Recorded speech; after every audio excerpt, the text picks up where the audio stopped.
But good morning. I'd like to welcome you to the November edition of the School Employer Advisory Committee meeting for 2017. Welcome to the CalPERS section. This is the fourth and final SEAC meeting of the year before we return back to CalPERS headquarters for 2018. Our speakers are road weary from the recent educational forum down in Rancho Mirage, so please go easy on them. Thanks for taking the time out of your busy schedules to join us in person and via teleconference to hear the latest updates on services, programs, and policies related to your district's work with CalPERS.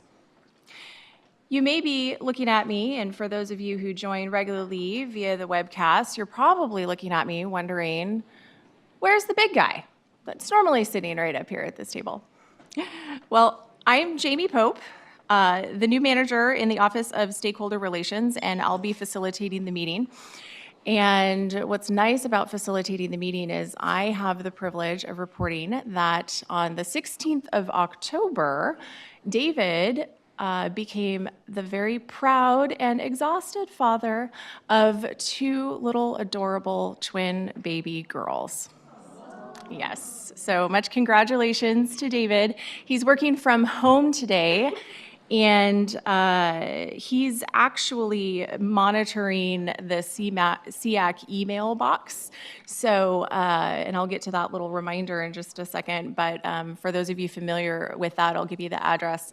But feel free to go ahead and send him congratulatory well wishes, any parenting advice you may have for him. I've seen lots of pictures of the babies, and they are absolutely adorable. So congratulations to David. So a few housekeeping notes, we'll dive right in. Those of you here in person should have picked up either a gray or blue CalPERS folder packet when you checked in. Please only take one packet per person. There were a limited amount of portfolios that were put together just kind of based on the registration number. So if people are taking multiples, we're afraid we might not have enough folders for those of us attending in person today. But remember, the materials are all online for those who would like extra copies later. And if you have not yet checked in, just make sure you do so before you leave today. So as always, please remember that we are being joined via video conference by many of your colleagues across the state. When we come to the Q&A portion of each topic discussion, please request the microphone as your voice will not be picked up otherwise. So as per usual, for those of us here in the room, we're going to have Josh and Nicole helping us out with the microphones today. So just wait for that microphone before you jump in with that question. All right, so to those of you on the webcast, welcome.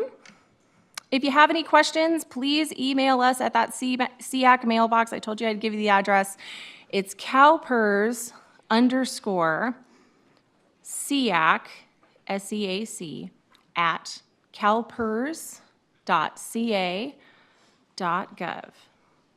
And that, of course, is where you can bombard our new proud dad, David, with all of the congratulatory well wishes. He is working from home today, monitoring that email box. We'll read your questions aloud to the group before answering. And very often the same question that you email in gets asked in person here, because of course great minds think alike, right? So in case your specific question may not get addressed, don't worry, we'll make sure that we take note of your question and then get back to you very soon with the answer. All right, so let's get to the agenda. The first topic is an update on our ALM process. The ALM is Asset Liability Management, and just a quick update for you guys, if you're not already familiar with the ALM process. Well, actually, by a show of hands, how many folks are familiar with ALM? Okay, don't all raise your hands at one time. I'm seeing 0 hands going up in the room. All right, so asset and liability management is kind of the name of the game when it comes to striving for that balance between sustainable investment returns that yield a high return and balancing that with a low level of risk, right? Because with our investments, we always want to make sure that we're earning the highest yield possible with the lowest amount of risk. And we always want to make sure that the actuarial side of our financials kind of match up to that.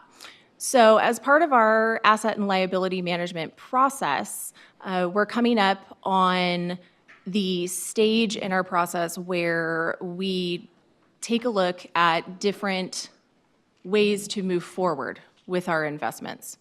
So this upcoming Monday from 3 to 5, CalPERS is going to be having the ALM workshop at CalPERS headquarters. It's kind of part of our board meeting, but so because of that, it should be live streamed. You guys should be able to tune in and watch it just from your desk at work. And with the ALM process, what they're going to be doing in that workshop is they're going to be presenting a total of 4 candidate portfolios, kind of 4 different options for the board to choose from to decide how they're going to move forward with our investments. All right, so very, very important. We hope that you tune in. And again, that's going to be on Monday, the 13th, from 3 to 5. And you can just log on to our website and you can view it via live stream. All right. So with that, let's go ahead and kick off with the legislative update. And so now we have Mr. Scott Blackledge.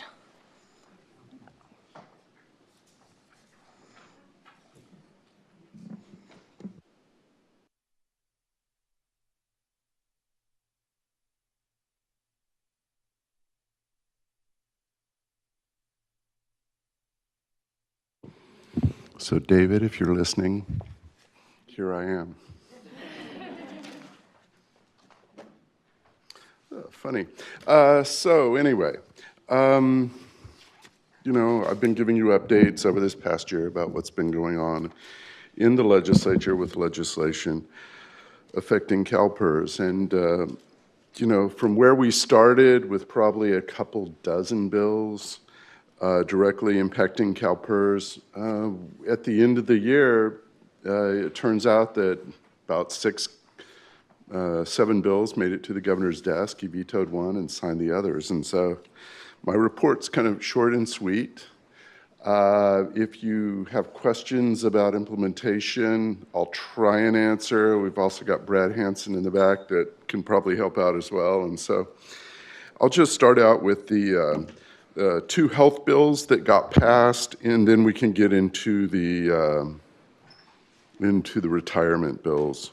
So as you may recall, healthcare has been I guess a pretty important topic in the legislature this past year.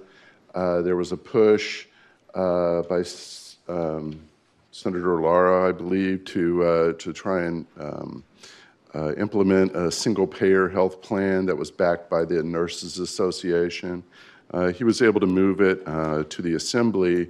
However, the Assembly Speaker held the bill so that additional research could be done on it. That brought a lot of heat to him, and so, like, you know, backers of Bernie Sanders and various other people that are trying to, if they're not able to stop the dismantling of Obamacare at the federal level, you know, they've been pushing as an alternative to have a single payer here. So we expect in the second year of the legislative session for that to be debated, you know, very hotly in the Assembly, and we'll see what happens.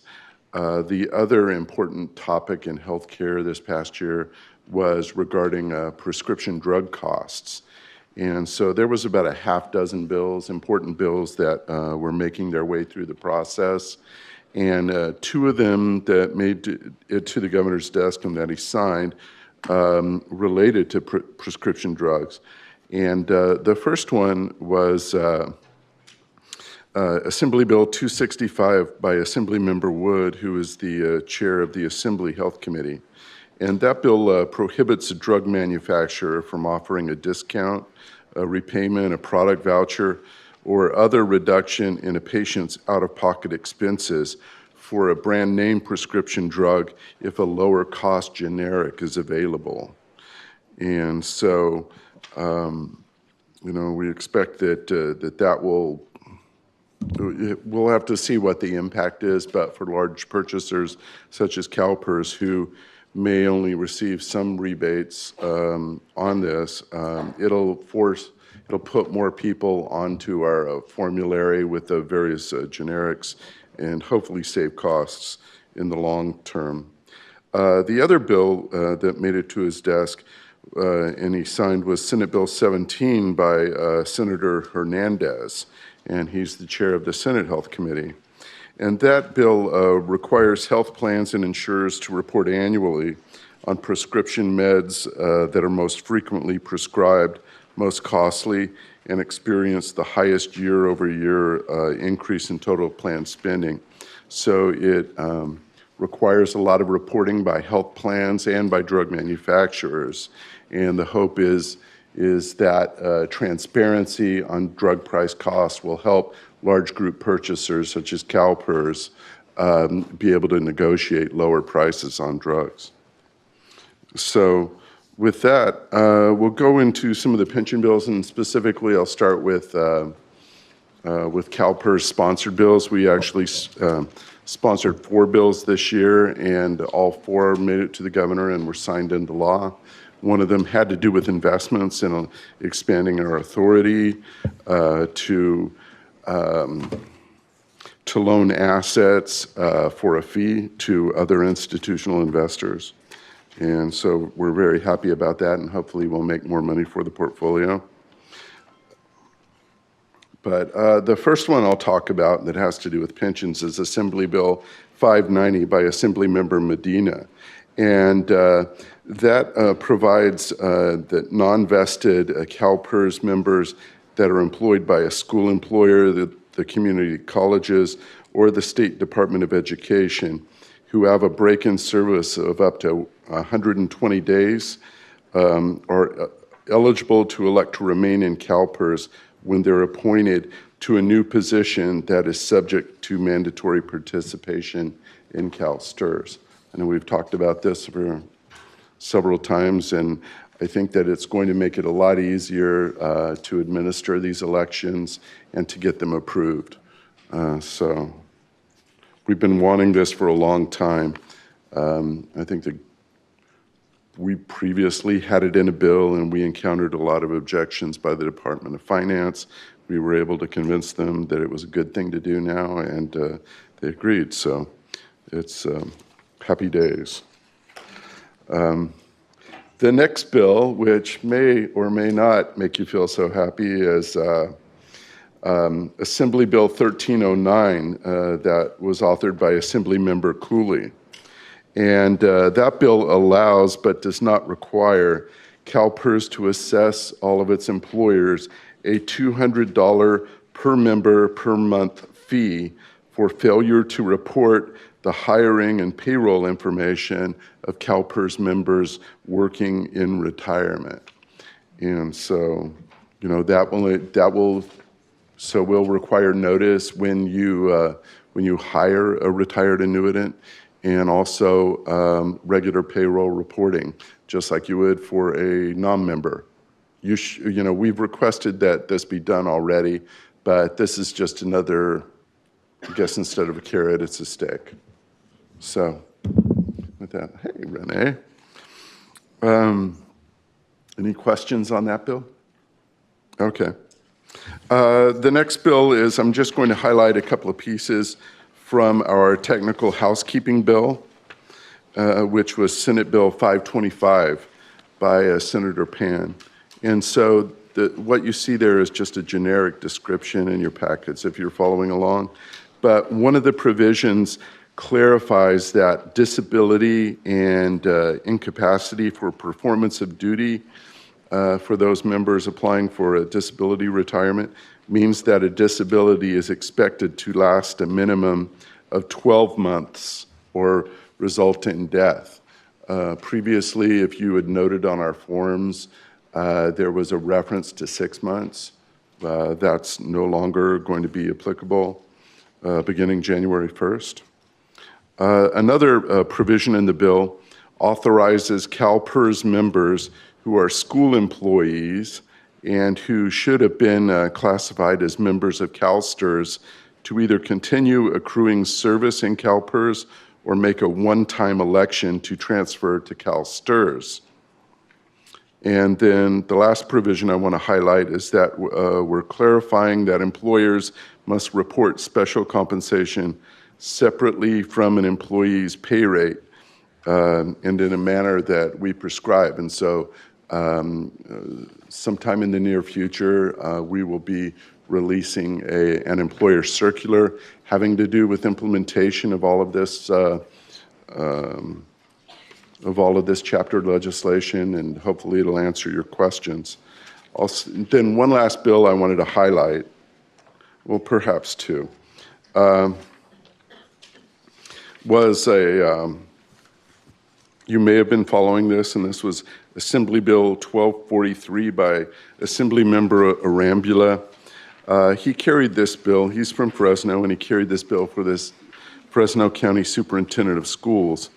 And so this bill has to do with payment of contributions to the replacement benefits program for high-earning CalPERS members that may be in your districts.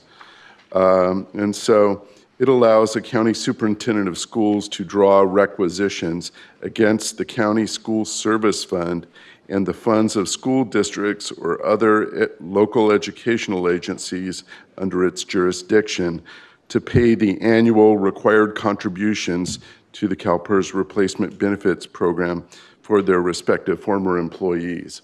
And so, if you're familiar, the replacement benefits program pays high-earning retirees whose benefits are actually limited by the Internal Revenue Code to pay the difference between what they actually earned based on their service versus their age versus their final compensation to make up the difference. And that's done in one annual payment at the beginning of the year that we invoice to the various districts. And that money flows through the county superintendent of schools. And so if the district refuses to pay, this will give the superintendent of schools the authority to take money away from whatever school district accounts that have been authorized here. So, yeah, actually, let's stop here. Are there any questions? Any questions? Okay, good. I also want to let you know that next week, the CalPERS board will be considering several pieces of potential changes to the public employees retirement law for sponsoring for next year. And so I'm just going to run through these very quickly, and if you have any questions, please save them for the end, okay? The first packet that'll be going to the Pension and Health Benefits Committee for consideration would ask the board to sponsor legislation that would clarify when the final compensation of a CalPERS member applying for concurrent retirement is based on the compensation reported to his or her reciprocal system.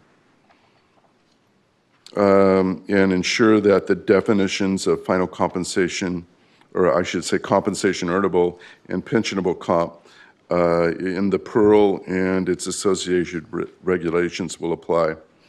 Another provision would provide that when a member identifies with an established group or class, but is the only member to receive an increase in compensation earnable, the member's compensation earnable would be limited to the average increase in compensation earnable for members within the member's same group or class of employment.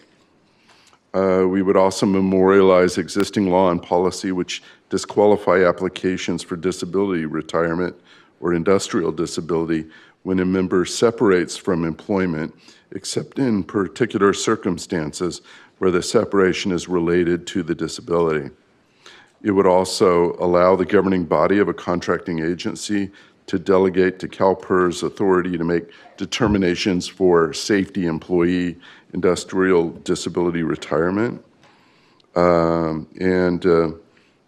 We're also looking to reduce the number of retired one-time death benefit payment options that public agencies and school employers may contract for in the future.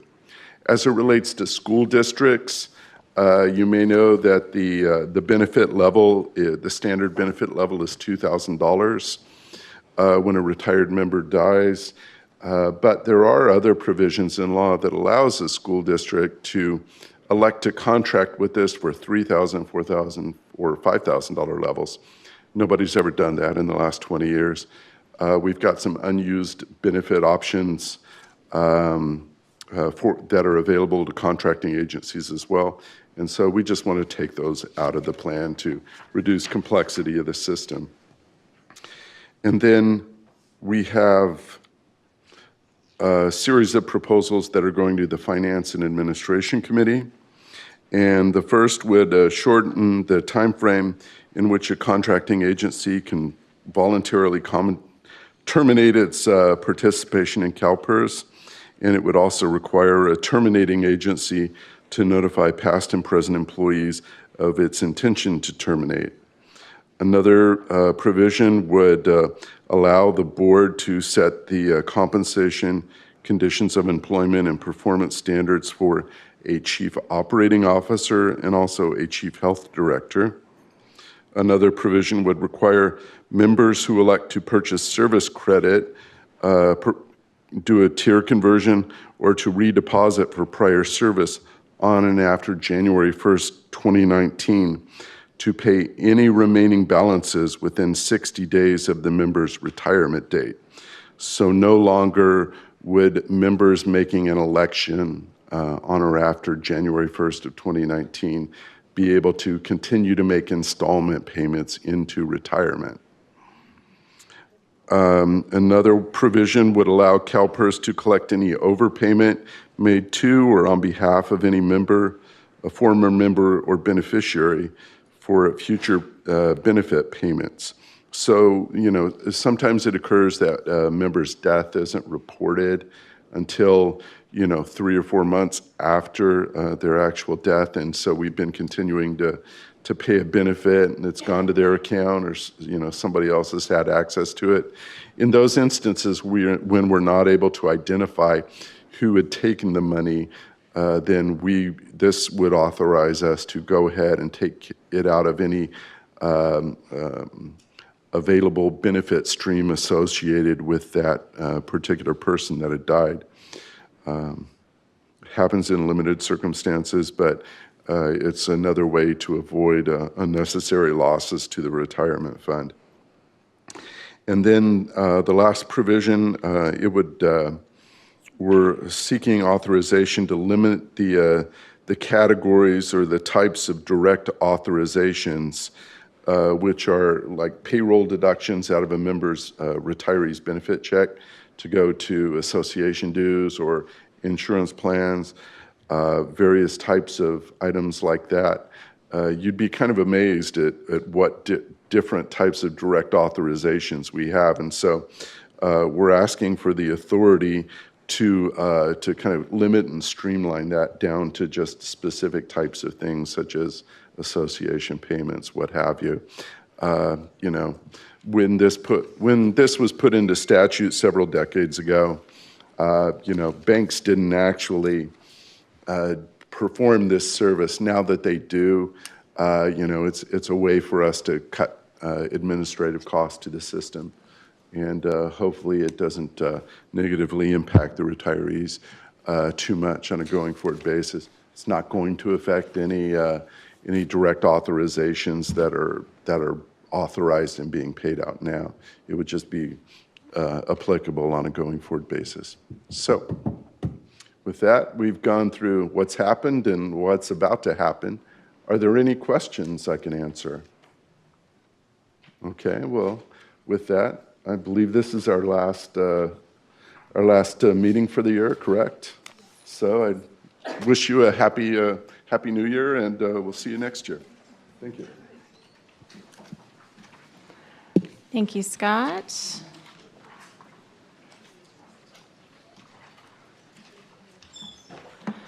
Next up, we've got, it looks a little bit different on the printed agendas in your packets. It says getting through your employer review, but it actually is going to be audit compliance and resolution, so slightly different title. And so we have Brad Hansen coming on up to the podium. Yep. Thank you. So good morning, school employers and friends. How are you all doing this morning? It's always a pleasure to speak with you guys. Saw many of you at the Ed Forum, and this is going to be kind of a similar version of what we talked about at the Ed Forum. So if anybody went to my presentation, there shouldn't be any surprises here.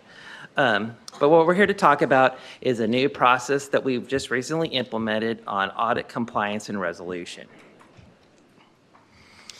So as you guys know, I work in the Employer Account Management Division at CalPERS. I'm the assistant chief that oversees compensation review, which reviews compensation at the time of retirement. We also review actives as well. The payroll area that assists the employers, business partners with payroll submissions, corrections, system enhancements, things of that nature. By the way, plug for the survey. If you have positive things to say, I really would welcome that. Also, if you have any suggestions on any improvements as well. And then I have a brand new formed team called the Audits, Compliance, and Resolution Unit, who I affectionately call the A Crew, similar to the A Team with Mr. T and company. And they're basically a collection of some of our top analysts from both of the compensation review and payroll section. And recently we added some of the membership people as well from Jennifer's team to help you, the employers, the business partners, to resolve your audit issues. So we work not only with employers, we also work with the Office of Audit Services as well. So Office of Audit Services, they go out and audit the employers. They come back with their findings. We'll meet with them, and we'll go over each one of those findings. If there's something that we don't agree with, we'll talk to them about that, and they might go back to the drawing board and maybe not make it a finding. But 9 times out of 10, they usually have some valid findings. They turn it over to my team, and then what they do is they kind of formulate a plan, the best strategy in which an employer can close a finding in the most timely and accurate manner. And so why is it so important to close an audit finding in a timely manner? Well, as many of you guys know, the data that's sent into CalPERS essentially leads to the accurate calculations of all the different benefits that CalPERS offers. I often say that payroll is the lifeblood of CalPERS. All the data that comes in through payroll generates your retirement estimates, your service retirement calculations, your disability retirement calculations, your service credit purchases. Also, it goes towards the calculation of all the employer rates and the actuarial evaluations. So if that data is not accurate, all of our calculations can be thrown off. And as you guys all know, the sustainability of funds is one of our top issues at CalPERS. So that's why it's so important that we get these things done in a timely manner. So like I mentioned, once OFAS completes their review, they turn the final report over to us. We formulate a plan, and then we start what we call our audit resolution process. So our new process is a little more ambitious than what we had done in the past. We have always had the goal to try to close audit findings in a 4-month period. We just didn't really communicate that. We've always worked with employers to get things done, but there hasn't been this sense of urgency in the past. In the past, we didn't have nearly as many findings, but with the advent of the MyCalPERS system and streamline of our processes, we found so many efficiencies and transparencies that the Office of Audit Services has went out and started to audit more employers than they had in the past. And as a result, we've had quite a few findings now that have been determined as aged. Aged findings are anything that goes over a year. Anything over a year actually gets reported to the board. And so we needed to come up with a process to try to address these things and get them closed more timely so that employers are not put in that spotlight of being presented to the board as having aged audit findings. So what we've done is we've built this 6-month process that has several checkpoints and letters along the way to help keep us all accountable. In the next few slides, I'm going to cover what those letters entail. And forgive me, some of the slides might not be the order that I like, so if I fumble through, give me a break. As you often do. Okay, so first off, so we get the final report, and we send out something called the initial notification letter. That initial notification letter goes to the people that are listed on your final report. The final report often has the highest level of an organization. Sometimes you'll have the city mayor, the superintendent of a school. So all the more high-ranking officials at some of our agencies will get this letter. It'll tell them who the specific analyst is that's working with the agency to complete the finding. It tells them the anticipated due date, which will be 4 months. Once this letter is sent, we also make contact through emails, through phone calls to work with you. So we'll have one of our analysts from the A crew call you. They'll say, hey, this is a payroll finding. Here's the best way in which to complete this finding, make these corrections. And of course, we'll offer up any help that we can. We can do back out reapplies, which I think some of you are familiar with, to help meet you halfway and make your payroll corrections. We'll review labor agreement language. We'll review your publicly available pay schedules. We'll do anything that we can to try to help the smooth transition of getting the audit closed. Okay, so you got your initial contact letter, and we're hitting the ground running. We're working together. We're reviewing stuff. We're keying payroll. We're working towards that goal, getting it closed in 4 months. So 90 days goes by, and let's say your finding is still not closed. You're going to receive this letter. It's a notification letter, basically just giving you a heads up. Hey, 90 days has passed, and the finding is still open. Your anticipated closure date is quickly arriving in the next 30 days. And again, that goes to the same people, the one that was on the final report. Okay. All right, so first let's go through the happy path. Okay. So on the happy path, if we have it closed within the first 4-month period, actually whenever you close it, you're going to get this letter. It's a validation letter.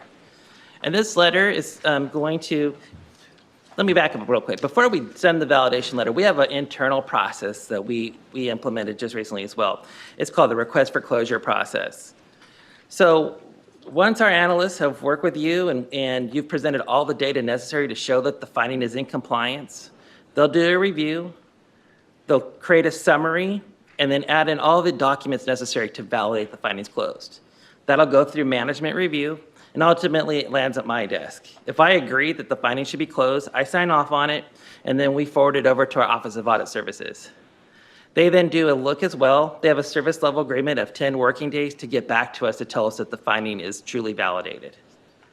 So once all findings are closed out, we'll send you this validation letter saying, hey, good news, your entire audit is closed out, and that you're in full compliance with CalPERS.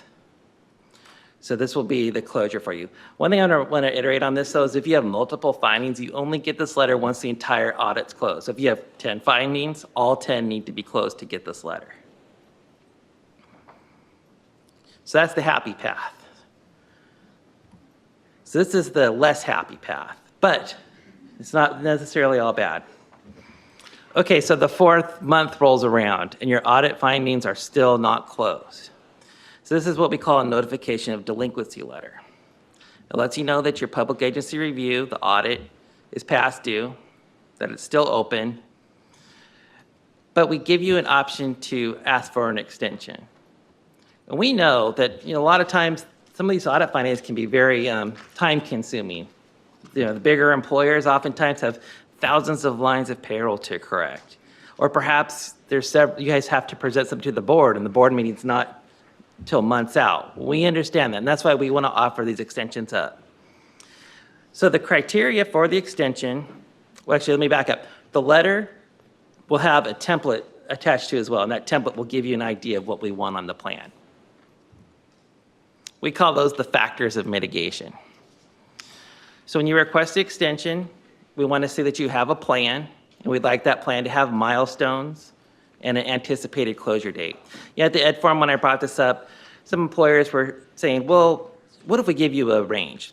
That would work. We understand sometimes you might not be able to nail the exact date, but if you say April, May, something of that nature, that's completely fine. But we just want to see those milestones and that you're communicating with us and letting us know that you're working on these things and we have an idea of when it's going to close. Present evidence that you're working with us and that you're implementing some of the suggestions that we've made to try to bring the finding into compliance. Perhaps if you have a system restraint, and that's what's keeping you from closing the finding, include that into your plan as well. That happens quite a bit. One of the more common ones is some agencies, their software won't let them split the special compensation out from their pay rate. Well, that could be an audit finding. So perhaps you have to work with your vendor to make it so you can split it out or identify the special comp. We've seen that before, and that's totally reasonable. Just add that into your extension. If you have evidence of extenuating circumstances, like for instance, the fires that we just recently had in Napa, earthquakes, floods, things of that nature, that's happened before. We've had agencies that were being audited and their entire buildings burned down. Obviously, if that happens, we're going to be understanding of that. Just let us know. If you're asking us, oh my gosh, we just got flooded or there's a major earthquake, we can't even get to work. We completely understand. And actually, we did have an instance of this where a building did burn down, and it did take a little bit longer, but the employer was able, with working with us, to get the finding still close. And then lastly, present evidence that any violations of compliance were not part of a pattern or practice. Okay, so you're at that 4-month period, you draft up your plan, you forward it in, and it will come to me. We'll send you an acknowledgement letter that we received your plan, just so that way you're not hanging at the end of your seat knowing if we got it. So once we review it, as long as it's valid, we'll send you an approval and we'll reiterate what the new closure date is based off of your plan. If we denied it, we'll also send you a plan saying, sorry, that wasn't a valid plan, and we still expect you to close your finding in a timely manner. So let's go down the even less happier path. No plan, finding still is not closed. We're going to send you this letter on the 5th month saying, okay, we didn't receive a plan, your finding's still open, and in 30 days, if you don't close your audit findings, we're going to take actions against the agency. And then lastly, on the 6th month that the finding's still open and you haven't given us a plan yet and you don't appear to be working towards that, we can take actions. We'll send you a letter. It really depends on the severity of what the findings are.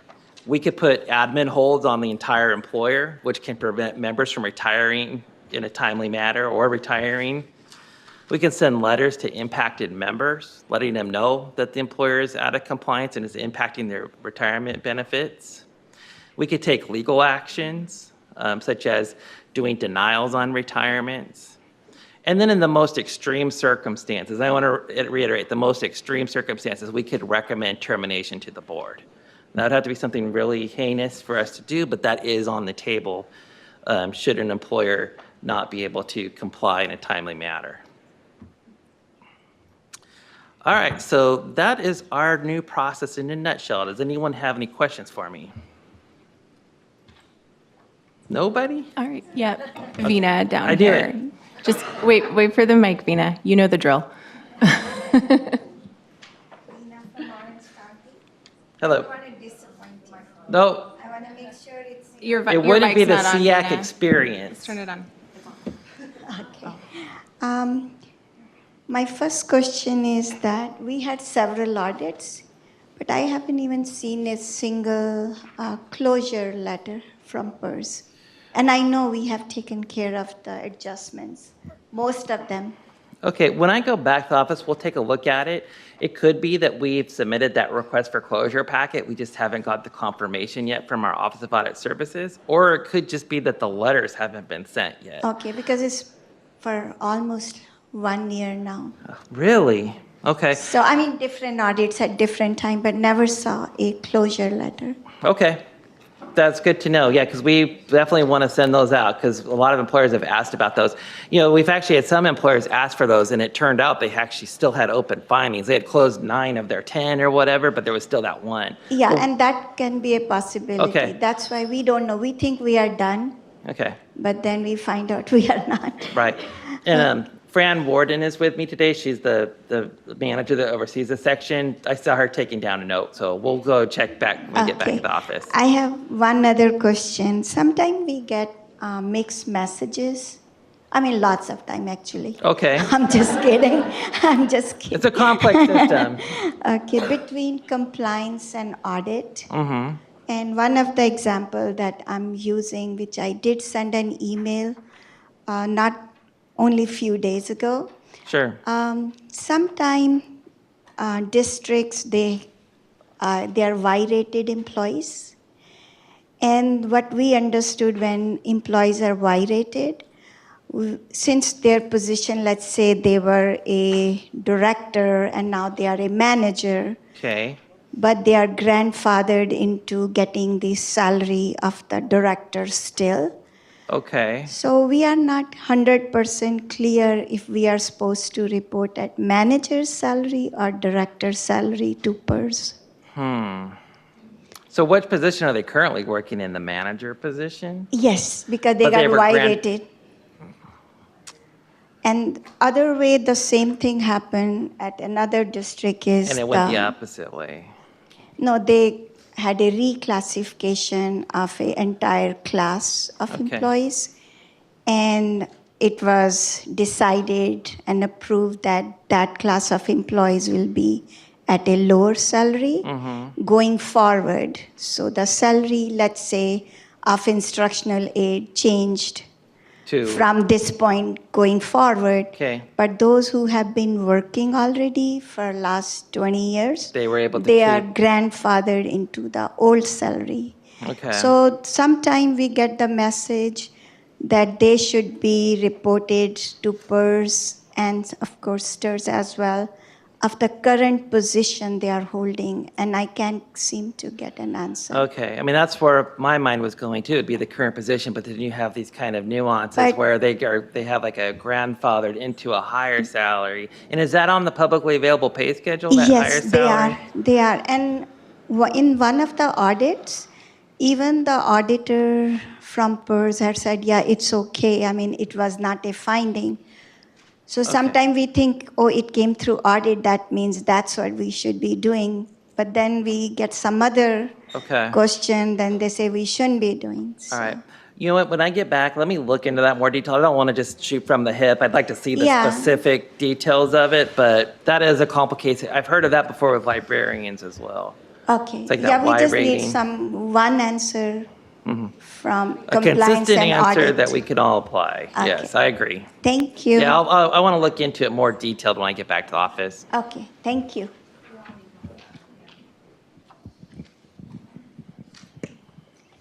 Ramona Coker, Stanislaus COE. Hi, Ramona. There. On the Y rating, when you do discover the correct answer, you're going to let us all know? Sure. Okay. Yes. Because we would like to know too. Yeah, we're not trying to, we want everyone to do it the same way and consistently, yes. Oh, one more question.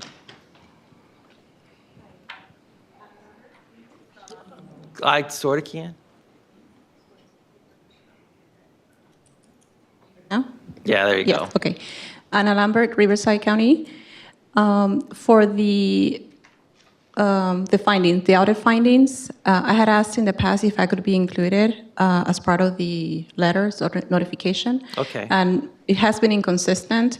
And I know you said the letters are sent to the, for me, like to the county superintendent of schools. Uh-huh. Is there a way that we can add like a role in the CalPERS where the actual reporting department can be part of the letter I don't see why not. communication? Yeah, we could do that. Yeah, we just go off of what's on that final report, but if someone requests to be added on there, we can definitely do that. I mean, I have a district that is pretty much in the non-compliance, Yeah. and I had no idea that that was going on. I thought it was already taken care of, Okay. but I was never part of the communication. And have you, the analysts that you're working with on the audit, have you expressed this to them? His or him or her? No. No, because now the district, because it's in Okay. non-compliance, they're dealing with it. So you're Riverside County office? Yes. Okay. I see Fran taking down a note. We'll definitely add you on there. Thank you. Any other questions? All right, thank you very much. Thank you, Brad. I know we all will strive to stay on the happy path. The less happy path sounds like it's not too much fun. All right, so now on the schedule, we actually have some time for a break. So I am seeing, right now, it's about 10:20. Why don't we take, what do you do, 10 minutes? Is 10 minutes enough time? All right, let's come back at 10:30. Next up, we have advanced compensation topics for school employers, and we have Taras Kaczmar from the Employer Account Management Division. All right. And I'm told I did not butcher his name, so it's a good day.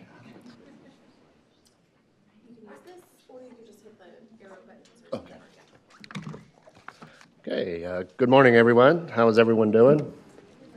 Everyone can hear me okay? All right.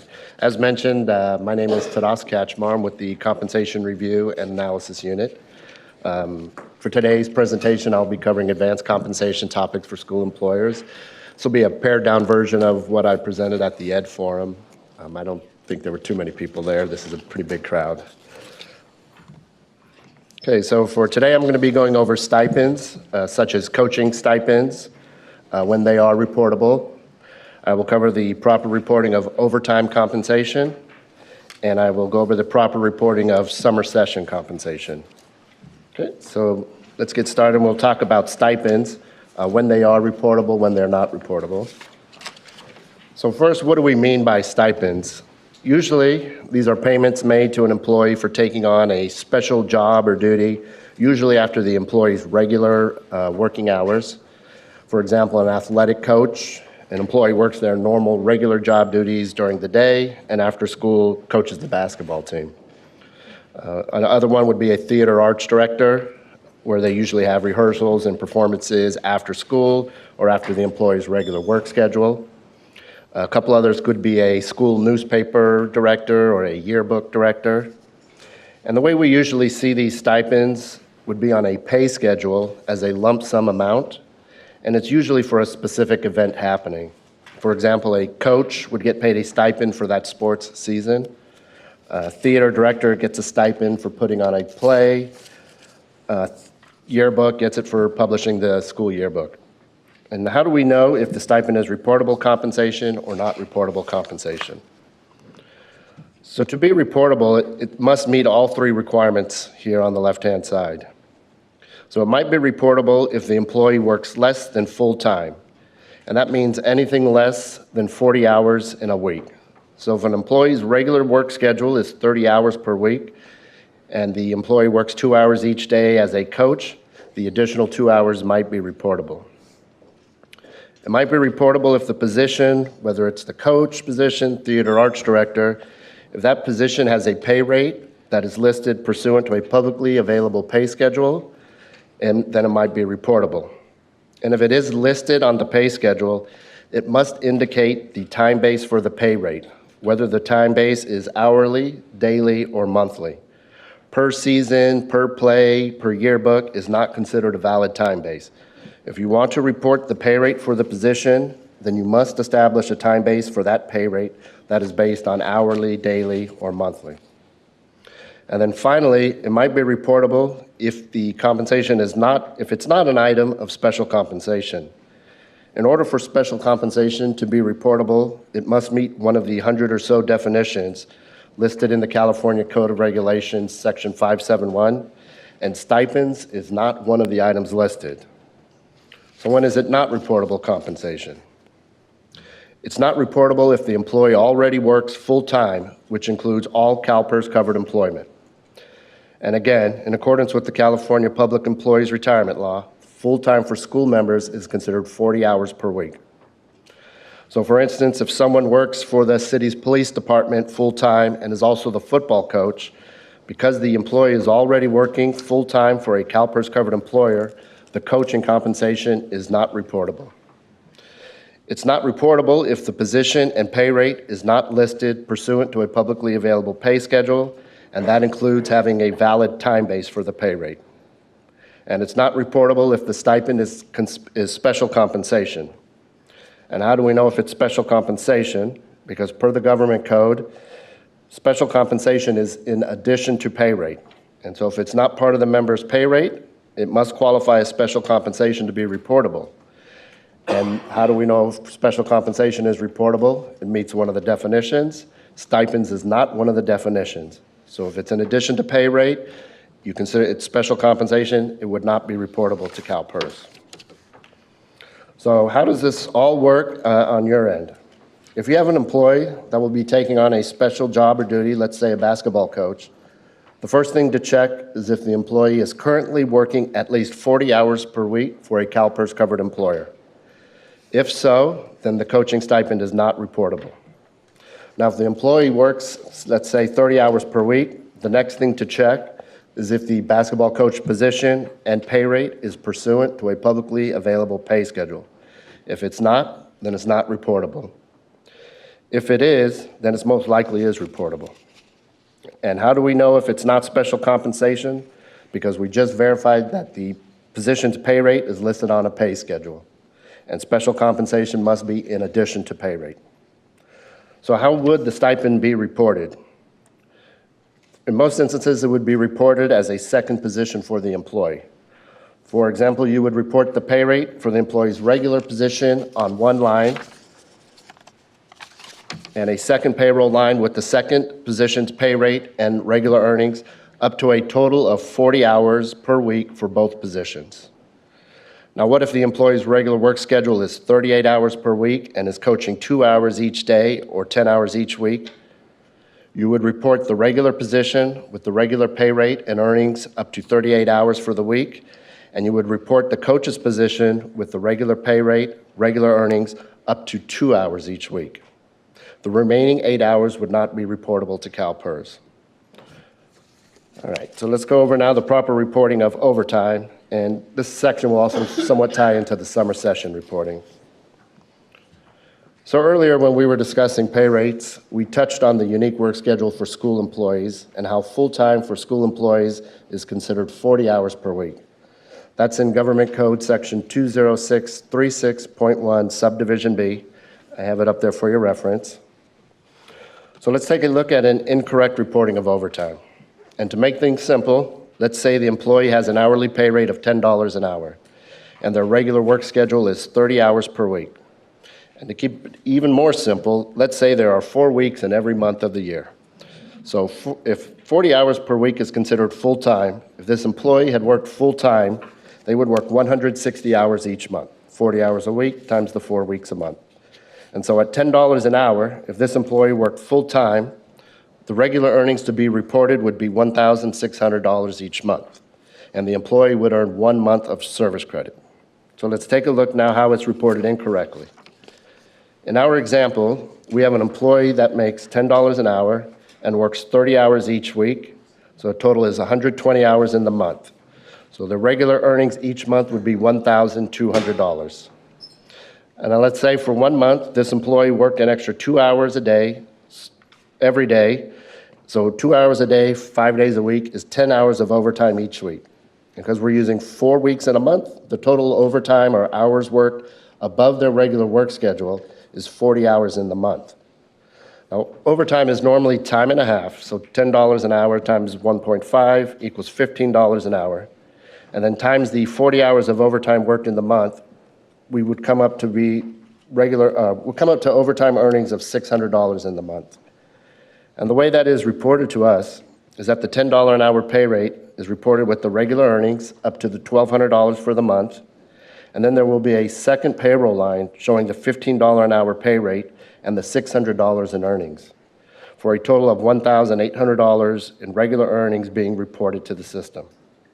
Now remember, we said 40 hours per week is considered regular full-time, And how service credit is calculated or earned is a ratio of the regular earnings to the full-time monthly equivalent pay rate.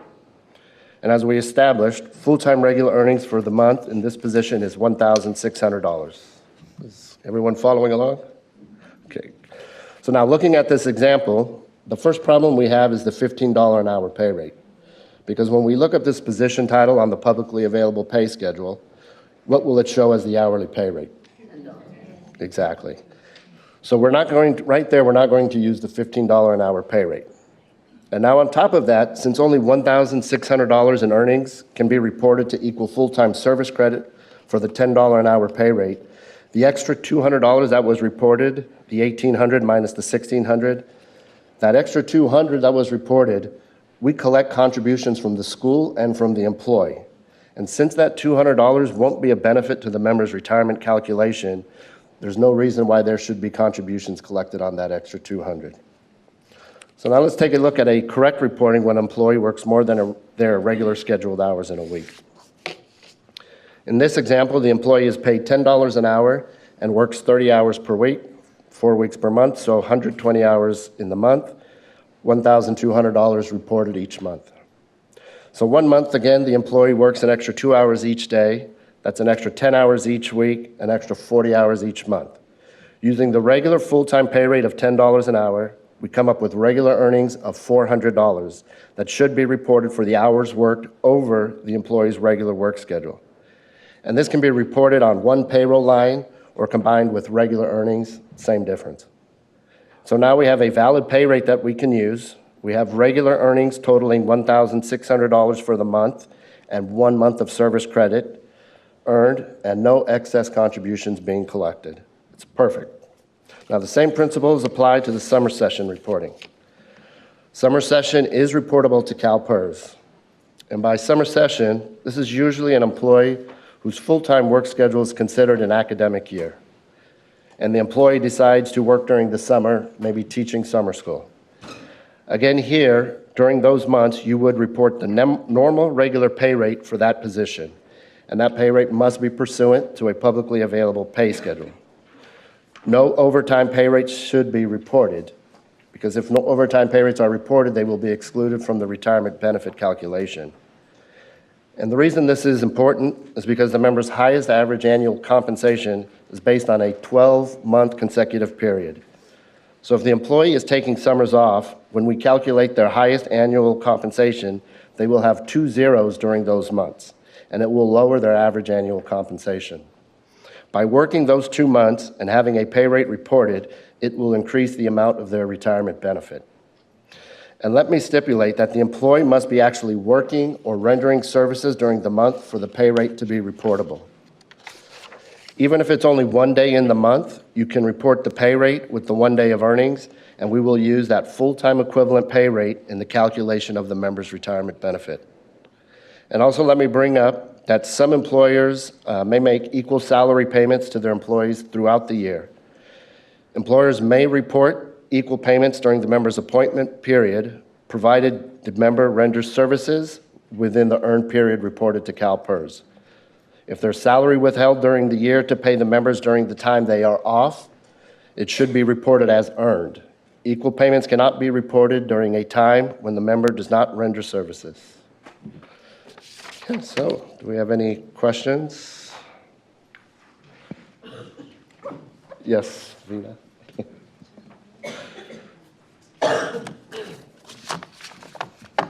Hi, Veena from Orange County. I have a couple of questions.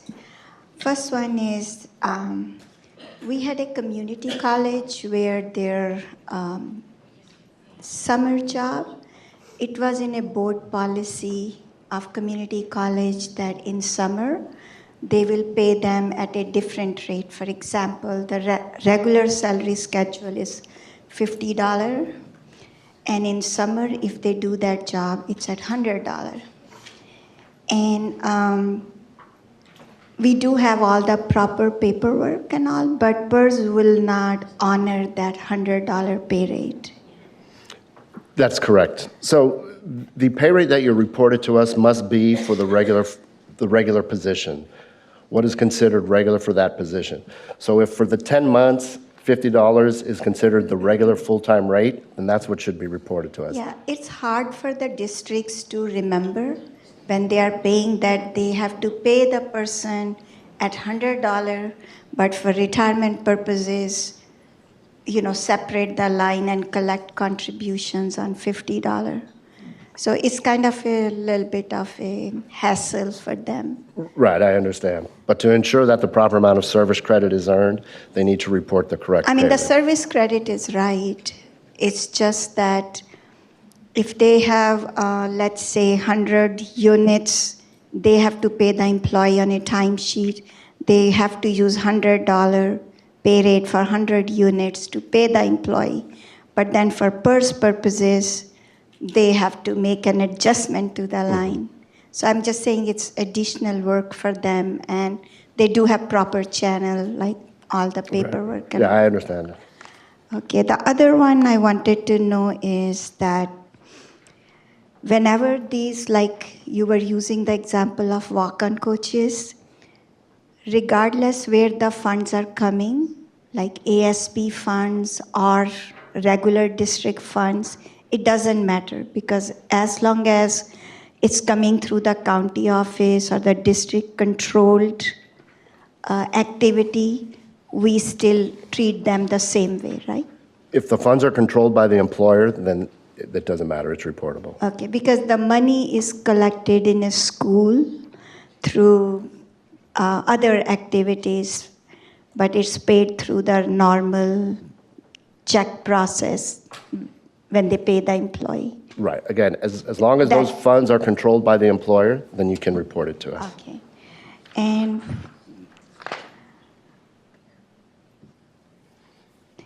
the last one I have is when the teachers who have elected PERS system, their normal hours are, let's say, 35 hours, which is considered full-time for that position. What happens to other employees who fall in similar bucket, but they are not teachers? Like 35 hours is a full-time for that position, but they are doing additional walk-on coaches and those positions. So then you could report the earnings for the additional position up to 40 hours for the So week. we have a choice, or we have to? Like You have since to. Since 35 hours is full-time for that position, for teacher or people associated in similar kind of setup, so the additional walk-on coaches should be reported, or if they say, oh, it is overtime, it should not be reported. It should be, remember. We for the- know clearly about the 40-hour. I just want to know about the 30-hour full-time position. If that position is listed on a pay schedule, then you must report that position to us up to 40 hours per week. Even though 35 hours is full-time for that position. Right, that's, according to the government code, 40 hours is considered full-time Okay. for school members. I wanted to clarify that. Okay. Thank you. Thank you. Here and then, here, yes. Ramona Coker, Stanislaus COE. Adding on to Vina's question, it's our understanding that those that have elected CalPERS under the ES 372, those are the ones you would not report. But if the position's just a regular position that's 35 and they do extra, those ones you would. But if it's a teacher who has elected CalPERS, Correct. then Because the with the additional you do not. Because with the teacher, you would already be reporting full-time. And so this government section with the 40 hours applies to classified employees. So certificated employees are a little bit different. Thank you. You're welcome.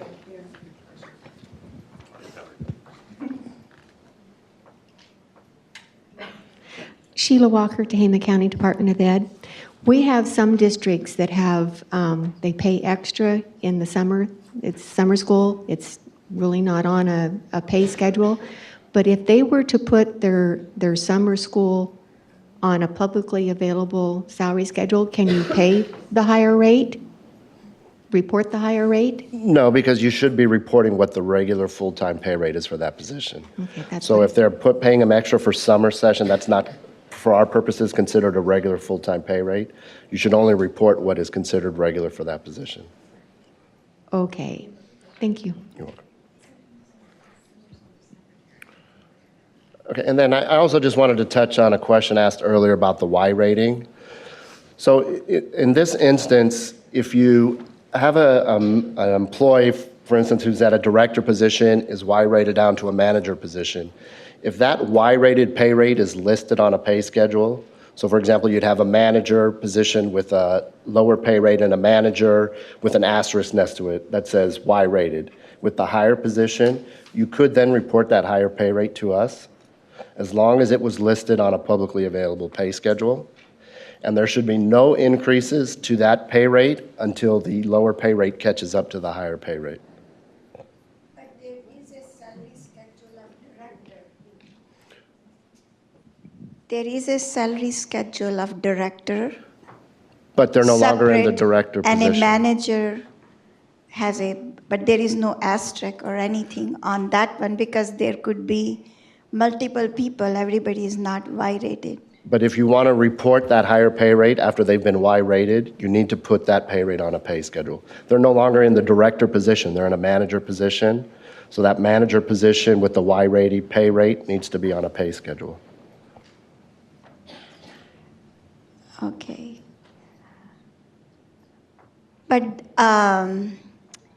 But they can still be reported at that higher director rate as long as it's mentioned there. Is that what you're saying? You can, as long as it's on a publicly available pay schedule. So you would have like a manager position with the lower pay rate. Then you'd have a manager Y-rated position with the higher pay rate. So then you could report that higher pay rate. Okay. Thank you. Any other questions? Okay. Thank you very much.